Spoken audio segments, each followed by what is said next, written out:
자, 안녕하세요 여러분들. 자, 이번 시간부터 3시간 동안에 걸쳐서 원격 수업을 좀 진행을 하도록 하겠습니다.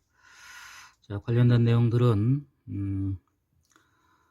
수행평가로 적용할 예정입니다. 즉, 관련된 내용을 전 수업 중에 풀고 틀린 문제도 오답을 하는 걸 수행평가로 적용할 예정이니까 관련해서 여러분들 여러가지 문제를 좀 풀어볼 수 있도록 하시기 바랍니다. 자, 대표값은 자료 전체의 중앙 경향이나 특징을 나타낸 값을 대표값이라고, 이와 같은 대표값은 평균, 중앙값, 최빈값이 있죠. 중앙값은 그냥 가운데 있는 위치에 있는 값이고, 홀수일 때는 중앙에 있지만 짝수일 때는 두 값의 평균을 구한다는 거. 자, 여기까지가 대표값에 대한 설명이고, 두 번째 산포도라고 하는 것은 흩어져 있는 정도를 하나의 숫자로 나타내는 값인데, 여기 주로 무엇을 중심으로 흩어져 있는 정도를 나타내는 값이냐면 평균을 중심으로 어떻게 흩어져 있는가를 나타내는가에 대해서 중학교 3학년 과정에서 배운다고 했었죠. 그래서 맨 처음에 자료의 값에서부터 평균을 뺀 그 편차를 구해가지고 그 편차 제곱의 평균, 즉 편차 제곱의 합을 자료의 객으로 나눈 걸 분산에다가 루트를 씌운 것은 표준 편차라고 했습니다. 자, OX 문제를 좀 보도록 하겠습니다.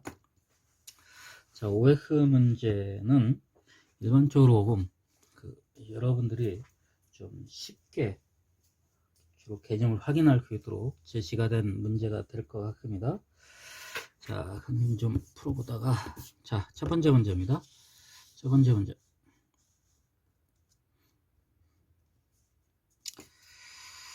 자, 자료 1, 2, 3, 4, 5, 6의 중앙값은 3과 4이다. 이제 중앙값은 그냥 3과 4의 그 가운데 있는 값이니까 3.5 이렇게 되죠. 틀렸습니다. 다음 두 번째.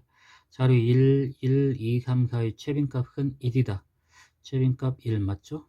다음 편차의 합은 0이다. 맞죠? 네 번째, 어떤 자료의 편차의 평균을 그 자료의 분산이라고 한다. 편차의 평균이라 편차 제곱의 평균이 되겠죠? 틀린 겁니다. 다섯 번째, 분산의 의미 아닌 제곱권을 표준편차라고 한다. 맞죠? 제곱권입니다. 루트를 씌운 걸 제곱권이라고 하니까 루트를 씌웠는데 의미 아닌 양인 것을 되겠죠? 다음 기초문제. 다음 줄기와의 그림은 후인의 반학생 20명이 하루 동안 이모티콘 사용권 글을 조사하여 그린 것이다. 이 자료의 최빈값, 중앙값과 최빈값을 구하시오. 자, 줄기와의 그림이라고 하는 것은 여기에서 1이 줄기를 나타내는 0이 잎을 나타내는데, 여기 1과 0이라고 하는 건 10이라고 하는 것을 의미하겠죠. 즉 10의 자리는 줄기, 1의 자리는 잎. 자, 이와 같이 나타냈습니다. 자, 그래서 중앙값 총 20개니까 가운데에다 짝수개니까 10번째하고 11번째의 평균값이 되겠죠. 자, 하나, 둘, 셋, 넷, 다섯, 여섯, 일곱, 여덟, 아홉, 열. 10번째가 이거고 11번째가 이겁니다. 즉 9라고 하는 것은 29가 되죠. 11번째는 32가 됩니다. 자, 그것의 제곱의 평균값이니까, 자, 이 값이 얼마가 되냐? 자, 2분의 2, 3, 41.5가 되죠? 그죠? 그렇게 되는 거니까 41.5가 아니라 61.5가 되죠. 61.5가 됩니다.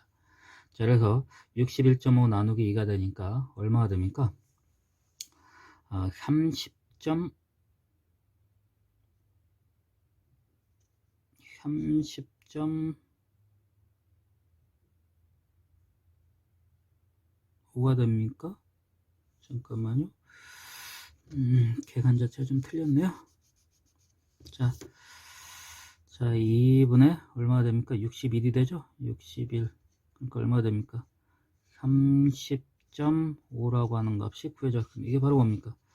이게 첫 번째 구하고자 하는 중앙값입니다. 중앙값. 자, 다음 두 번째 최빈값. 최빈값은 가장 빈번하게 나온 값이니까 가장 빈번하게 나온 값이 여기 6이라고 하는 것이 두 개 나왔고 더 이상 나오지 않죠? 그러니까 얼마입니까? 최빈값이라고 하는 것은 26이라고 하는 값이 최빈값입니다. 물론 단위는 건이 되겠죠. 건. 자, 다음 2번 문제. 다음은 지원의 모든 학생 여성 5명이 일주일 동안 취미 활동할 시간을 조사한 자료이다. 이 자료의 평균을 구하시오. 자, 평균이라고 하는 것은 어떻게 갑니까? 이 별량의 합에다가 자료의 개수로 나눈 것이 되겠죠. 자, 한번 해보도록 하겠습니다.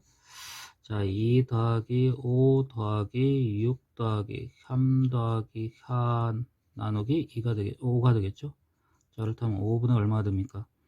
뭐 위에 있는 걸 더한 거니까 2하고 더하면 10, 5하고 3하고 2하고 더하면 10, 그래서 20이 되는 거죠. 자, 그래서 얼마가 되냐면은 하라고 하는 값이 평균값이 되는 겁니다. 하라고 하는 값이, 즉 4시간이라고 하는 것이 평균값이 되는 겁니다.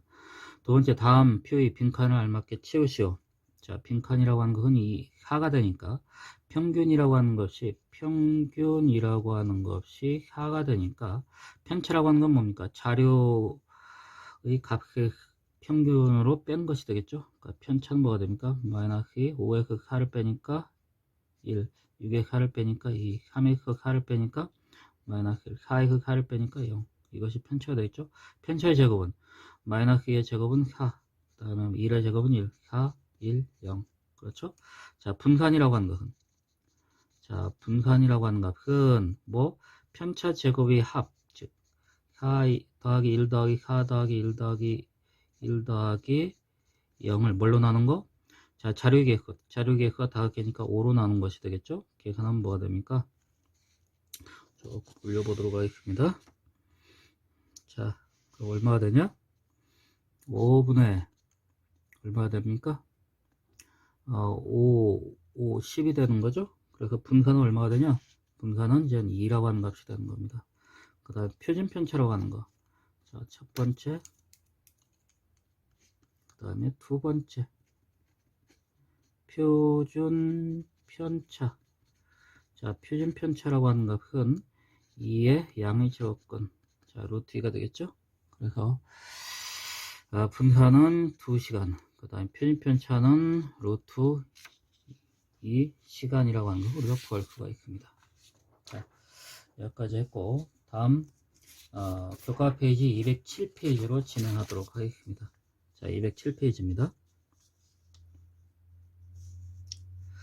자, 207페이지에 있는 내용 기본 문제입니다. 3번부터 확인해 보도록 하겠습니다. 다음은 유난의 가족의 어느 해의 월별 전기 사용량을 조사한 자료이다. 이 자료의 대표값으로 적절한 것을 구하고 그 이유를 설명하여라. 자, 그 월별 전기 사용료니까 총 몇 개가 있어야 돼? 12개가 있어야겠죠? 뭐 12달인데 그걸 순차적으로 적어놨는지 아니면 뒤죽박죽으로 적어놨는지는 모르겠습니다만은 1, 2, 3, 4, 5, 6, 7, 8 뭐 비슷하게 월별로 적어놓은 것 같습니다. 왜 8월달이 가장 많이 나온 거 보니까 이 시점의 그걸 1부터 시작하게 되면 8월달에 해당하니까 가장 더운 달에 가장 많이 나온 것 같습니다. 아무튼 뭐 그건 중요치 않고요. 선생님이 여러분한테 하고 싶은 얘기는 이와 같은 자료가 있을 때도 여러분들이 이 자료에 대해서 좀 분석할 수 있는 역량을 좀 가질 수 있도록, 그래서 선생님이 이것이 8월달일 것이다 예상을 하는 것입니다. 자, 그래서 195, 210, 200, 230, 215, 220, 280, 1080, 210, 205, 198, 190 킬로와트라고 하는 전기 사용량이 제시가 된 자료입니다. 물론 12달에 걸쳐 가지고 제시해 놓은 자료인데, 자, 여기에서 대표값을 하나 찾으려고 하는, 즉 유난의 가족이 얼마만큼의 전기를 사용했냐라고 하는 것을 다른 사람한테 알려줄 때 우리 집은, 유난의 집은 이만큼의 전기를 사용했다라고 하는 걸 보려고 하는데, 여기 1080이라고 하는 것이 갑자기 커지는 값이 있죠. 즉 195나 거의 뭐 몇 배입니까? 한 5배, 6배 정도가 될 것 같은데요. 자, 그렇다면 이 값에 따라 나머지 값들이 영향을 받을 수가 있습니다. 무엇을 구할 때? 평균값을 구할 때. 그렇다면 이 값 자체에 의해 가지고 평균이라고 하는 값이 대표값으로 적절하진 않습니다. 그렇기 때문에 우리는 두 번째에 해당하는 저희 중앙값을 한번 구해보도록 하겠습니다. 그럼 가장 작은 값이 얼마입니까? 190. 그 다음에는 한번 지워보면서 나타내 보도록 하겠습니다. 195. 그 다음에는 198. 그 다음에 작은 것이 얼마입니까? 200. 200이 어디 갔습니까? 200. 200. 그 다음에는 200 다음에는 210입니까? 210. 210. 205도 있네요. 205. 그 다음에 210. 그 다음에 210이 하나 더 있네요. 210이 하나 더 있고, 그 다음에 215, 그 다음에 220, 그 다음에 230, 그 다음에 280, 230을 저쪽에 가도록 하겠습니다. 230, 280, 1080. 그럼 몇 개? 하나, 둘, 셋, 넷, 다섯, 여섯, 일곱, 여덟, 아홉, 열, 열하나, 열둘. 12가 되겠죠? 자, 그렇다면은, 12개니까 중앙값으로, 일단은 1080 때문에 평균값을 대표값으로 하기에는, 타당하지 않으니까 중앙값을 한번 구해보도록 하겠습니다. 그러니까 여섯 번째, 하나, 둘, 셋, 넷, 다섯, 여섯 번째 하고, 일곱 번째에 해당하는 평균값인데, 여섯 번째와 일곱 번째 모두 210이니까 210 더하기 210 나누기 2니까 210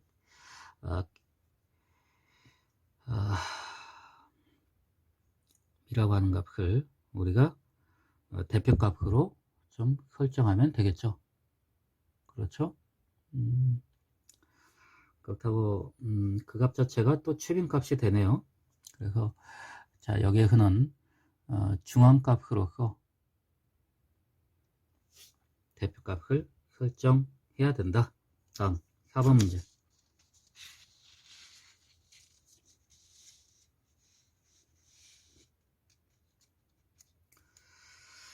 자, 다음은 5개의 자료를 작은 값부터 크기 순으로 나열한 값이다. 이 자료의 평균과 중앙값을 모두 중앙값이 모두 같을 때 x의 값을 구하라.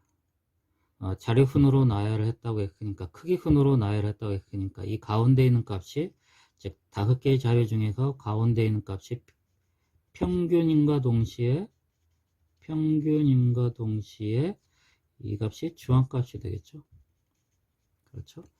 자, 중앙값이라고 하는 것은 크기 순으로 나열했을 때 가운데 있는 값이 되잖아요. 평균이라고 하는 것은 다 더해가지고 자료의 개수로 나눠야 되니까, 자, 2 더하기 4 더하기 5 더하기 7 더하기 x라고 하는 값을 5로 나누면 되는데, 그 값이 이제 평균이라고 하는 값인데, 자, 직접적으로 나누게 되면 5분의 얼마 됩니까? 물론 그 값이 뭐가 돼야 돼? 5가 돼야겠죠? 그렇다면은 양변에다가 얼마? 5를 곱하게 되면 우변은 25가 되고, 우변은 12에다가 6이니까 18 더하기 x가 25가 되겠죠? 그렇다면 x라고 하는 값은 얼마가 됩니까? x라고 하는 값은 얼마? 7이라고 하는 값을 우리가 구할 수가 있겠죠? 그렇죠? 다음 5번 문제입니다. 다음 표는 어느 야구팀이 6일 동안 경기에서 친 안타 후의 편차를 나타내는 것이다. 안타 후의 평균이 10일 때 다음 물음에 답하여라. 자, 평균이 10입니다. 평균이라고 하는 값이 10입니다. 평균이 10이다. 그렇다면 이와 같은 편차의 합계는 얼마이다? 합계는 당연히 0이 된다. 그러니까 A에 들어가는 값은 이걸 다 더해가 0이 되니까 두 개를 2와 마이너스 2 더하기 A 더하기 1 더하기 0 더하기 3은 0이 되는 거니까, 그렇죠? 2하고 마이너스 1 더하면 0입니다. 그렇다면 1과 3을 더하면 4가 되니까 A에 들어갈 수 있는 값은 마이너스 4가 되겠죠? 그렇죠? A의 값은 마이너스 4가 됩니다. 휴일에 친 안타 수를 구하여라. 휴일에 친 안타 수는 편차라고 하는 값은 뭐에서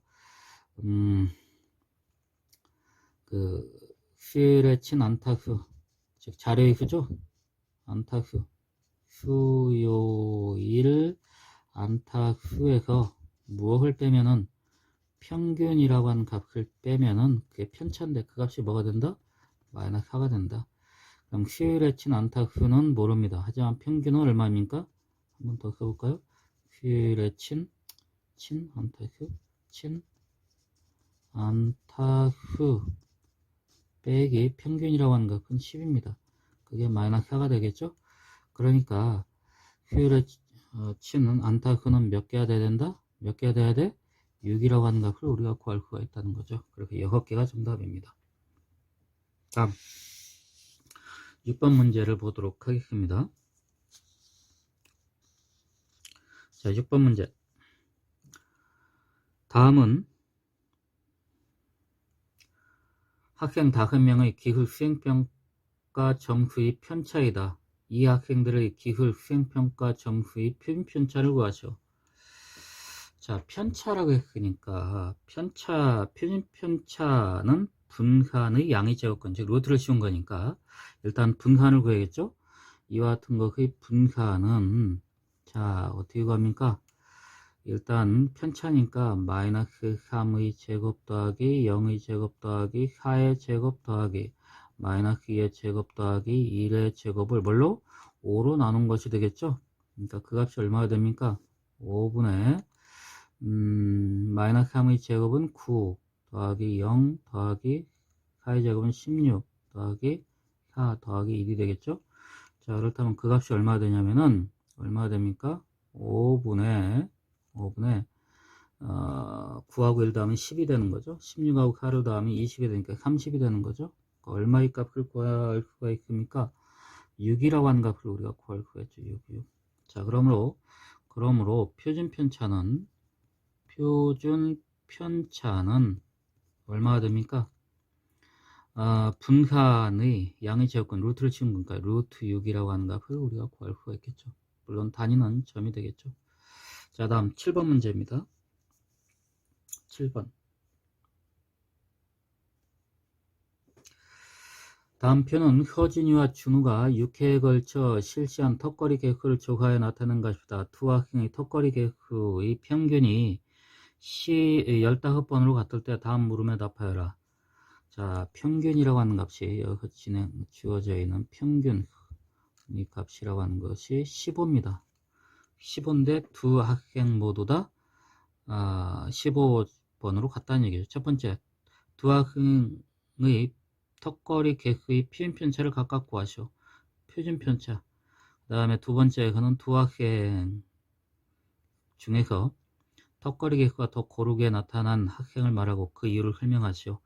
자, 일단 표준편차를 구하기에 그럼 분산을 구해야겠죠. 분산은 뭡니까?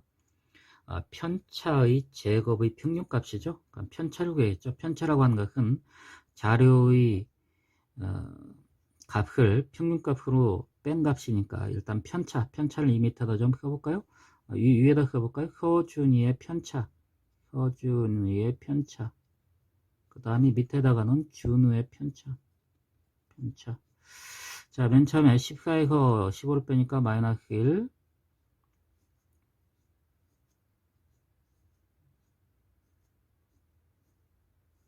그 다음에 14에서 15를 빼니까 마이너스 1. 15에서 15를 빼니까 0.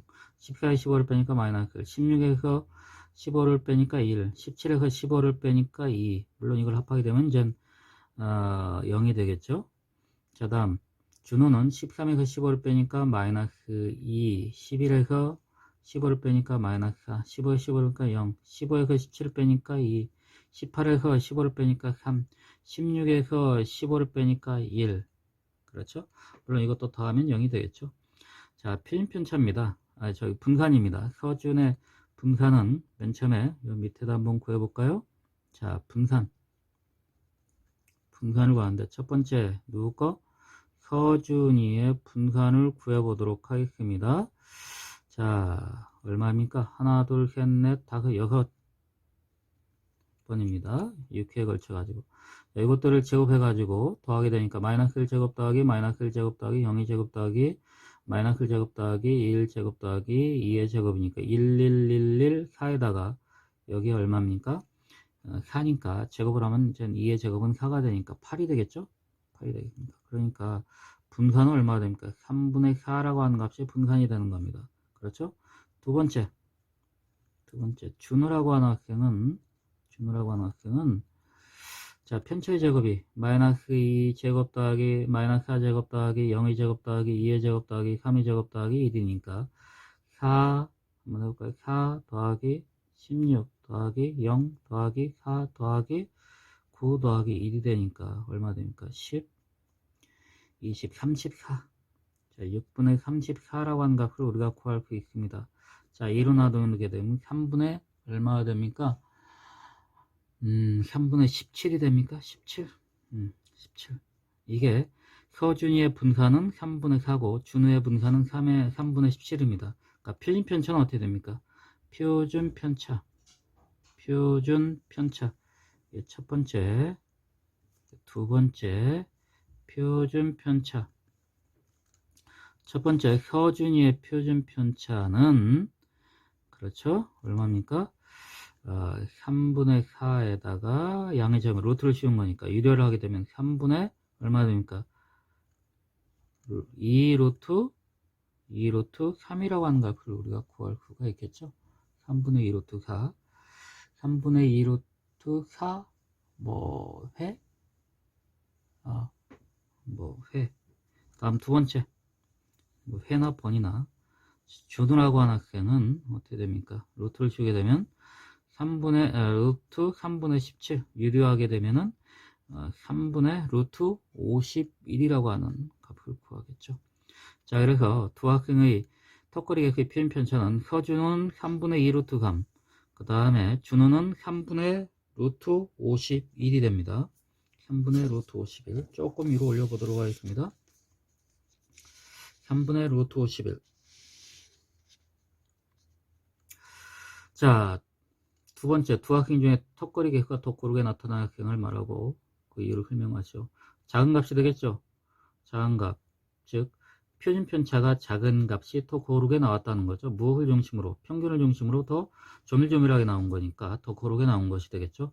자, 이 값이 크기가 잘 비교 안 되면 원래 있던 값을 비교하면 되겠죠. 서준은 3분의 4고 준호는 3분의 17이니까 3분의 4라고 하는 값이 작으니까, 즉 서준이라고 하는 학생이 턱걸이 객수가 더 고르게 나옵니다. 그 이유는 뭡니까? 표준 편차가 작으니까 그렇겠죠, 당연히.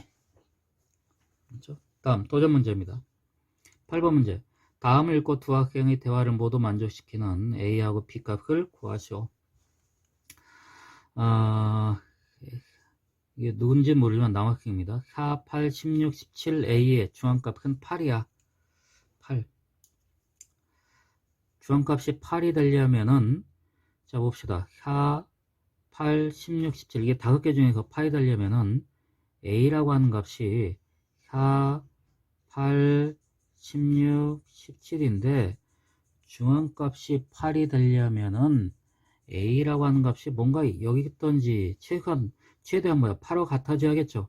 즉 8보다 같던지 또는 8과 같아져도, 즉 A라고 하는 값이 8이 되어도 중앙값은 8입니다. 그러니까 최대로 중앙값이 될 수 있는 A의 값은 8인 경우고, 그 다음에 일반적으로 8보다는 작아야겠죠. 여기 얻을 수 있는 결론은 뭐냐? A라고 하는 값이 8보다는 작거나 같다. 이런 값들 가운데서 뭔가를 찾아내야 된다. 두 번째, 여학생은 2, 15, 14, A, B의 평균이 10이고 중앙값이 10이야. 중앙값이 10인데 A라고 하는 값이 8보다 작다고 했으니까 뭐 이 다음에 예를 들어서 뭐 A 값이 뭐 아무거나 하나 써봅시다. 그 다음에 뭐 14, 15 이렇게 주어져 있는데 중앙값이 10이라는 얘기는 얘가 얼마가 된다는 얘기야? 여기가 B가 이렇게 와야겠죠? 그렇죠? B가 이렇게 와야 되지 않습니까? 즉 B라고 하는 값이 얼마가 된다는 12가 돼야 된다는 얘기죠. 물론 A는 여기 있거나 여기 있거나 이 B가 중앙값이라고 하는 것은 영향을 주지 않습니다. 그렇죠? 자, 그렇다면 B값 12가 나왔으니까 A값을 찾아내기 위해서 평균 10이라고 하는 걸 이용하면 되겠죠? 자, 구해보도록 하겠습니다. 자, 2 더하기 15 더하기 14 더하기 A 더하기 B는 얼마라고? 12. 이걸 무엇으로 나눠? 5로 나눴을 때 그 값이 뭐가 돼야 돼? 10이 돼야 됩니다. 양변에 5를 곱하면은 우변은 50이 되는 거고 좌변은 우리가 한번 계산해 볼까요? 자, 계산하게 되면은 얼마 됩니까? 여기서 여기까지가 29. 그렇죠? 2하고 11을 더하면 14. 얼마 됩니까? 43이 되는 겁니까? 43 더하기 A가 50이다. 자, 그러므로 A라고 하는 것은 얼마이다? A라고 하는 것은 7이라고 하는 것을 우리가 구할 수가 있다는 겁니다. 됐죠? 자, 여기까지 해서 교과서 페이지 207페이지까지 풀어봤습니다. 자, 이제 여러분이 배우고 있는 교과서로 진행을 하도록 하겠습니다. 교과서 보게 되면은 페이지 208페이지에 나오는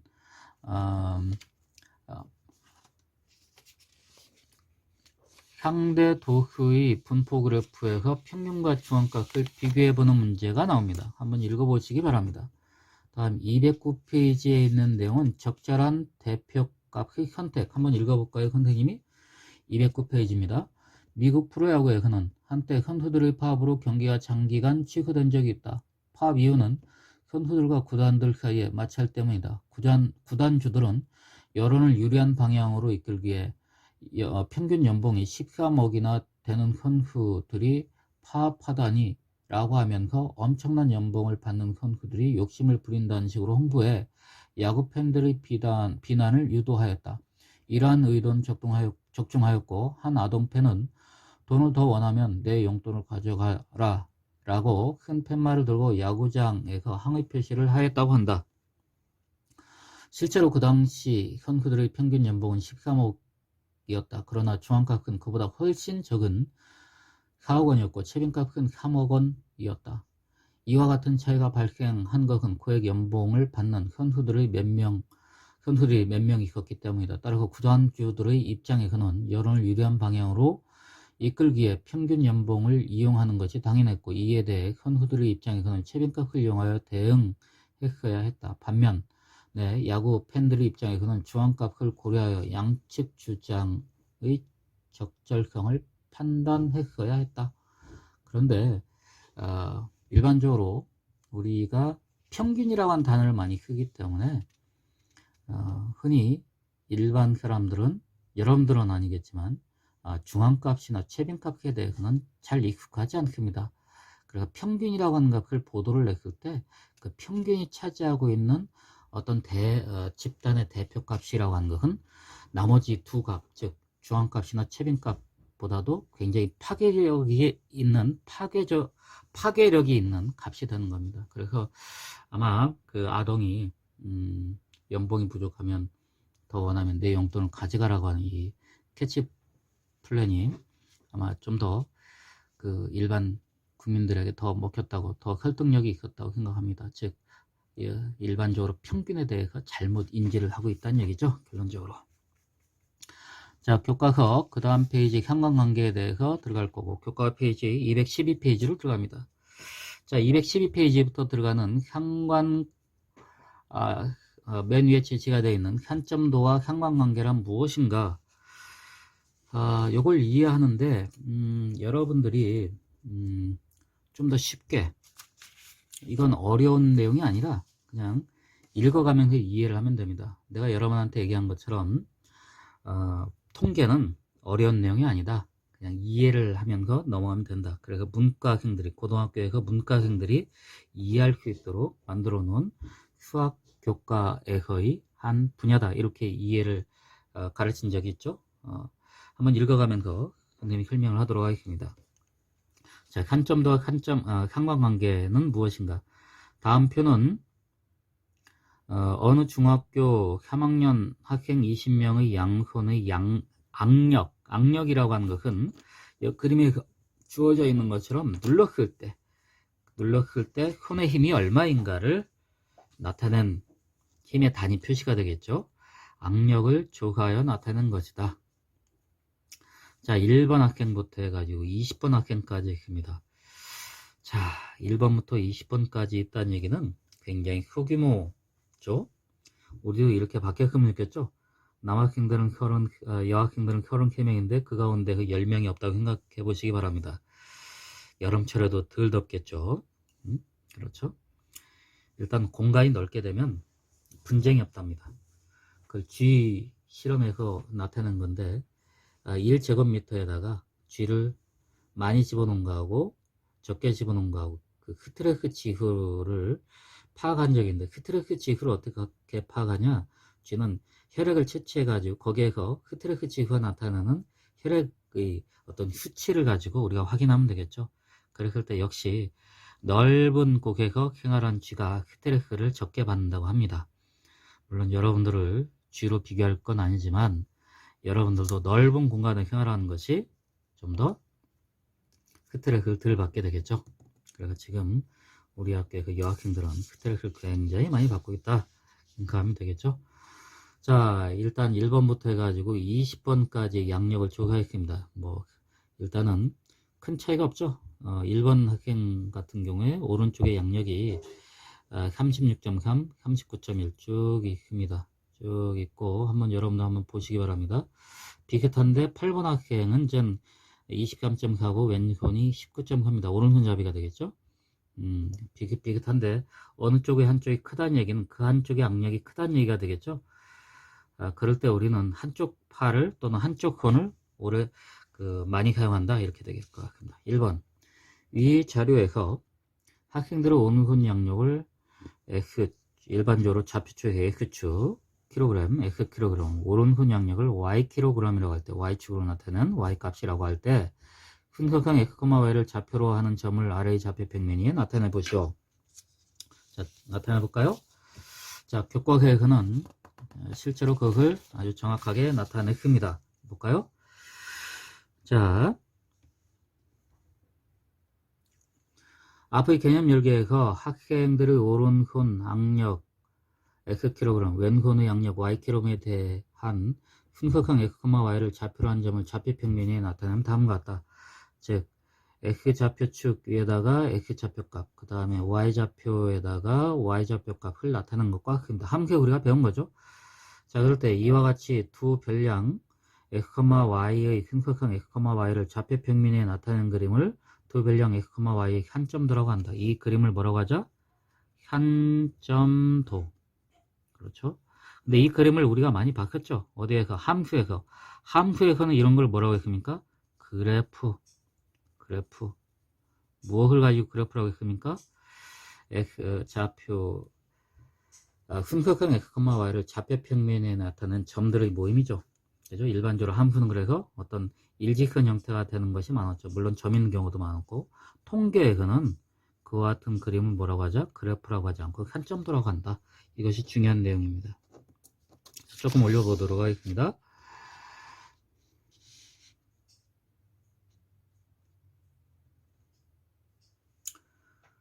자, 이의 한점도를 보면 X값이 증가함에 따라 Y값도 대체로 증가하는 경향이 있다고 할 수 있다. 즉, 오른손의 양력이 클수록 왼손의 양력도 대체로 크다고 할 수 있다. 일반적으로 두 별량에 대해서 한 별량의 값이 변함에 따라 다른 별량의 값이 변하는 경향이 있을 때 이 두 별량 사이의 관계를 상관관계라고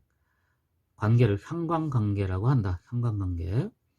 그러니까 두 별량 사이의 관계를 상관관계라고 합니다. 우리는 상관관계를 어떤 함수식으로 나타냈었죠. 물론 이것도 고차원적인 수학으로 넘어가면 함수식과 같이 나타낼 수가 있을 겁니다.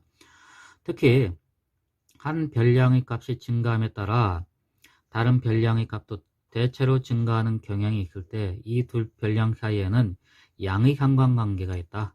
양의 상관관계. 자, 기울기를 따지면은 뭡니까? 양의 기울기가 되겠죠? 거꾸로 한 별량의 값이 증가함에 따라 다른 별량의 값이 대체로 감소하는 경향이 있을 때 이 두 별량 사이에는 음의 상관관계가 있다고 합니다. 음의 상관관계. 즉, 그래프로 나타나게 되면 이런 형태의 그래프. X값이 증가할 때 Y값이 증가하는 관계. 자, 직선 형태를 띠게 되면 이런 직선을 중심으로 모이는 형태. 두 번째, 음의 상관관계는 어떤 관계? X값이 증가할 때 Y값이 감소하는 관계. 직선 형태를 띠면 이런 직선 형태가 되고, 이런 직선을 중심으로 해가지고 여러 가지 별량들이 흩어져 있는 그런 관계입니다. 이 직선을 중심으로 하여 이것을 이것을 양. 우리가 1차 함수의 그래프를 배웠기 때문에 이와 같은 관계를 양의 기울기를 가지고 있다. 이와 같은 관계를 음의 기울기를 가지고 있다. 여기는 이제 통계이기 때문에 상관관계를 따지니까 양의 상관관계, 음의 상관관계 이렇게 나타낼 수가 있을 겁니다. 자, 다음 214페이지로 진행합니다. 어려운 내용은 아닙니다. 어려운 내용은 아니기 때문에 상식적으로 이해하는 선에서 우리가 하나둘 이해하면서 넘어가면 될 것 같습니다. 교과 페이지 214페이지입니다. 한편 양의 상관관계도 없고 음의 상관관계도 없는 경우에는 두 별량 사이에는 상관관계가 없다고 한다. 다음 그림은 상관관계가 없는 경우이다. 자, 첫 번째, 이렇게 어떤 것이 아까 말한 것처럼 어떤 직선 주변에 있지 않고, 즉 증가하거나 감소하는 직선 주변에 어떤 별량들이 모여있지 않고 이렇게 어떤 것을 한계적으로 퍼져 있는 형태가 되겠죠. 이와 같은 경우 상관관계 없다라고 합니다. 자, 이와 같은 경우도 상관관계 없는 거죠. 어느 하나의 값에 따라 가지고 x값이 증감에 따라서 y값은 고정되어 있기 때문에 이와 같은 값은 x값이 고정되어 있고 y값은 그 값에 따라 가지고 이제 증가하거나 또는 감소하는 그런 형태가 되기 때문에 그렇죠. 결론적으로 얘기하면 우린 여기서 상관관계를 따질 때 x값이 증가할 때 y값이 증가하거나 또는 x값이 증가할 때 y값이 감소하는 그런 형태의 상관관계만 따집니다.